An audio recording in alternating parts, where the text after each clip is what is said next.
Load shedding बंद करा. Smart मीटरला विरोध. नियमित वीज बिलासाठी शिंदे येथे ग्रामस्थांचे आंदोलन. समाजसेवक अनंत महादेव घाणे यांना अधिकाऱ्यांकडून लोडशेडिंग बंद करण्याचे लेखी आश्वासन.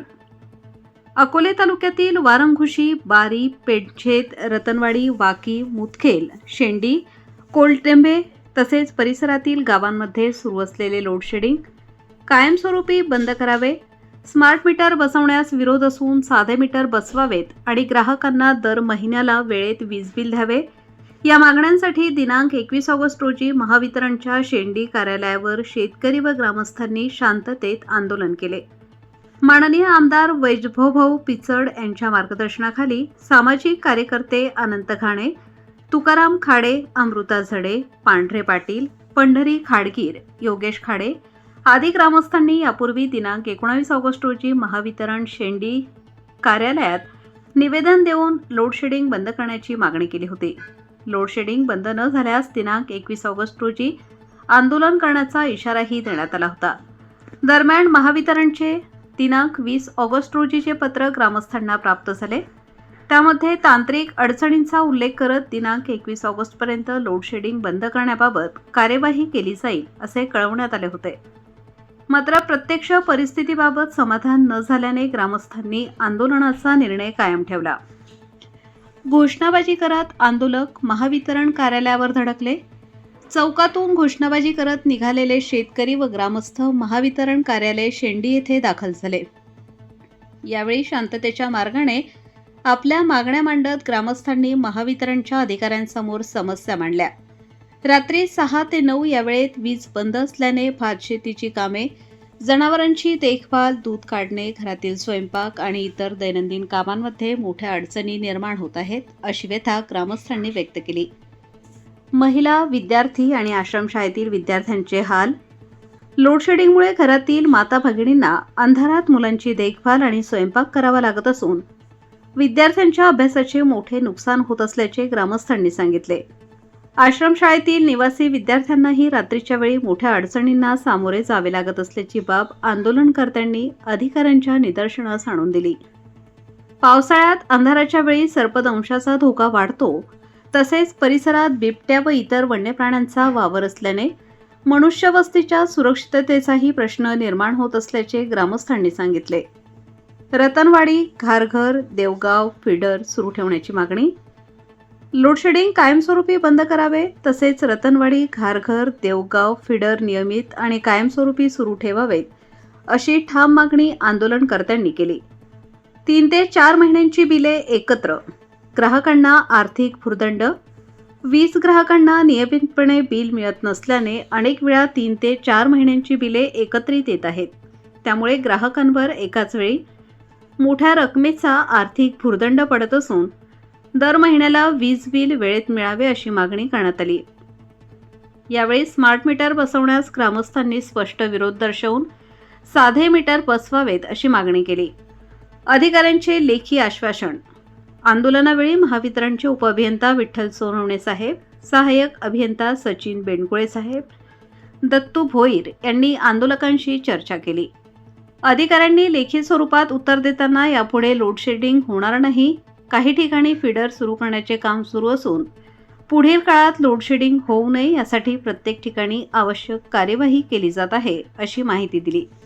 स्मार्ट मीटर तसेच नियमित वीज बिलाच्या मागण्यांबाबत वरिष्ठ कार्यालयाला कळवण्यात येईल असेही अधिकाऱ्यांनी स्पष्ट केले.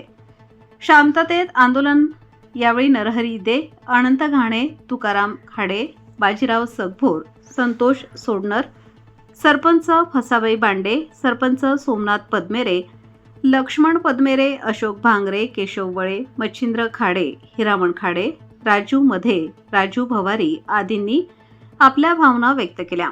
तसेच ठकेश कडाळी, मारुती खाडे, पंढरी खाडगीर, विजू पद्मेरे, सुरेश गभाले, राजू नवले, संजय बांडे, रामचंद्र घारे, सुनील पवार, राजू भारमल, रामदास लांडगे, दशरथ झडे, हरी झडे, तुकाराम सारुक्ते, किसन भागडे, मधुकर धारवड, चंद्रकांत पद्मेरे, वाळू पद्मेरे, लहू पद्मेरे, काशीनाथ खाडे, भाऊराव धारवड, नामदेव वळे, विठ्ठल पद्मेरे, जयराम मुठे, भास्कर खाडे, ज्ञानेश्वर खाडे आदी ग्रामस्थ मोठ्या संख्येने उपस्थित होते.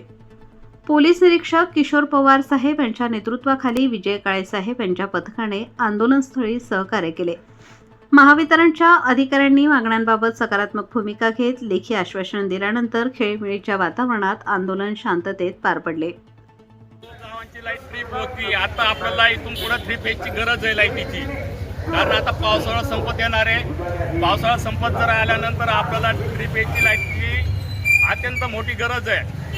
तर त्यासाठी त्यांनी 3 फेज लाईट आपल्याला 8 तास दिलीच पाहिजे. 6 तास आपला 3 फेज नकोय. यासाठी आपण आज माननीय DY साहेब येणार आहे, सोनवणे सर, त्याच्यानंतर इथे जेई आहेत आणि आपलं जे आंदोलन आहे ते स्थगित करावं म्हणून त्यांचं पत्र आहे. तर आपण सर्व आता वीज बोर्डावर जाणार आहे खाली महावितरणला. आमचा जो टाइम असतो बाय माणसांचा, जो टाइम असतोय नेमकी ते टायमाला ती लाईट राहत नाही. ते टायमाला आम्ही ती लाईट असली पाहिजे. त्यांचं बरं झाला आता असं हप्ते आमचा आला, लाईट बिल आमचा हप्ते आमचा तो, कारण आम्ही लाईट बिल भरतोय आम्ही. हो साहेब, जर लाईट नाही बंद नाही लोड आपण आता DY साहेब घेणार आहेत. त्यांना आपण त्या पत्राची कॉपी जो आपण त्यांच्या हातातून घेणार आहे. काय हे वीज महामंडळाचं जे अनेक कारभार चालू आहे का 3-3, 4-4 महिन्यामध्ये किंवा 6 महिन्यातून एकदा ते लाईट बिल दिलं जाते. ते म्हणतात आम्ही ऑनलाईन केलं. आमच्या शेतकरी एवढा श्रीमंत नाहीये का त्याच्याकडे साधा फोन नाहीये, 2 बोटाचा फोन नाहीये, तर कधी अँड्रॉइड मोबाईल घेणार आहे, मोठा मोबाईल कधी घेणार आहे. आणि त्यासाठी त्यांनी प्रत्येक महिन्याला लाईट बिल पोच झालं पाहिजे अशी व्यवस्था करावी. आताची जी एजन्सी आहे कोणाची देशपांडे म्हणून सांगतायत साहेब लोक, ती रद्द करावी आणि तिथं आमची एखादी एजन्सी, जर आमचा माणूस कोणी एजन्सी घेणार असेल तर त्याला एजन्सी देण्यात यावी आणि त्याचा पण रोजगार चालू होईल इथं. अशी आम्ही आता वीज बोर्डामध्ये जाऊन आपण ती मागणी करणार आहोत. आणि लोड शेडिंग नाही थांबल्या तर तुम्ही काय करणार? या पुढे लोड शेडिंग जर आपली थांबली नाही, त्यांच्या पत्राचा आज उल्लेख आहे की आम्ही लोड शेडिंग थांबवतोय म्हणून.